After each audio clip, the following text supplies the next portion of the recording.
सपने क्या होते हैं? वो नाजुक धागे जो आत्मा को आसमान से जोड़ते हैं। लेकिन अगर वो धागा अचानक टूट जाए तो? जब तुम्हारी दुनिया में बस खामोशी रह जाए तो क्या तुम हार मान लोगे?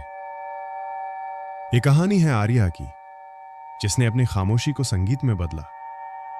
सुनो, क्योंकि ये कहानी बताती है कि अंधेरे में ही नया सूरज उगता है। रुको मत, क्योंकि शायद ये कहानी तुम्हारी भी हो सकती है।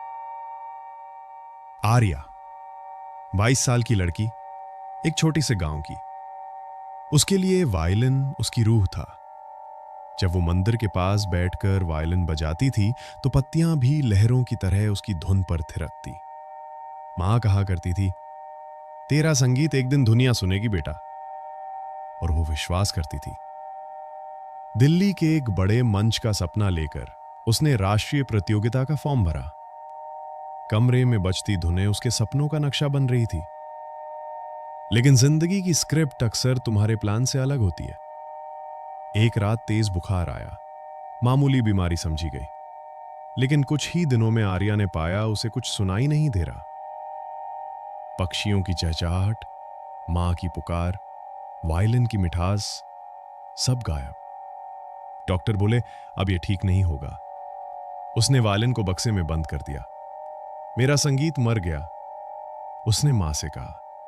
वो चुपचाप खिड़की के बाहर देखा करती थी, जहां अब हर चीज खामोश थी। पर कहानी यहीं खत्म नहीं होती। गांव के मेले में एक दिन उसकी मुलाकात हुई गुरुजी से, एक ऐसे संगीतकार से जिसने कभी आवाज नहीं सुनी थी, लेकिन संगीत को जिया था।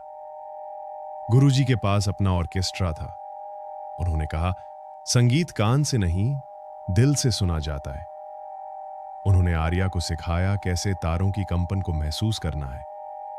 हर धुन एक कहानी है, उन्होंने कहा, इसे महसूस करो। आर्या ने फिर से वायलिन उठाया।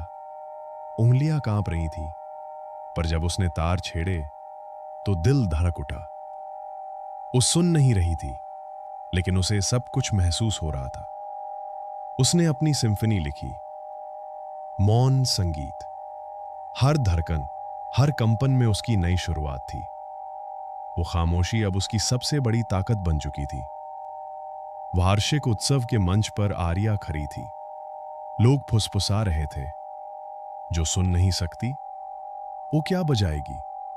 पर आर्या ने किसी की नहीं सुनी। उसने आंखें बंद की, वायलिन सीने से लगाया और तार छेड़े। संगीत हवा में बहने लगा। हर सुर उसकी खामोशी की कहानी कह रहा था। हॉल में सन्नाटा था, लेकिन दिलों में तूफान। कुछ की आंखों में आंसू थे, कुछ की हथेलियां तालियों से लाल। उस दिन आर्या ने सिर्फ एक संगीत नहीं सुनाया, उसने उम्मीद जगा दी। आज लोग उसे मौन की संगीतकार कहते हैं। दिल्ली का वो मंच, उसका सपना अब हकीकत बन चुका है। उसने दुनिया को दिखा दिया कि जो छिन जाए वो अंत नहीं होता, वो एक नया रास्ता होता है। तो अगर तुम्हें लगे कि सब कुछ खत्म हो गया है तो रुकना मत। तुम्हारी खामोशी में भी एक संगीत छिपा है, उसे महसूस करो, क्योंकि सबसे खूबसूरत सिम्फनी अक्सर सबसे गहरे दर्द से जन्म लेती है। अगर ये कहानी आपके दिल को छू गई तो इसे लाइक करें, शेयर करें और सब्सक्राइब करें। शायद किसी और की खामोशी भी आज संगीत बनने का इंतजार कर रही हो।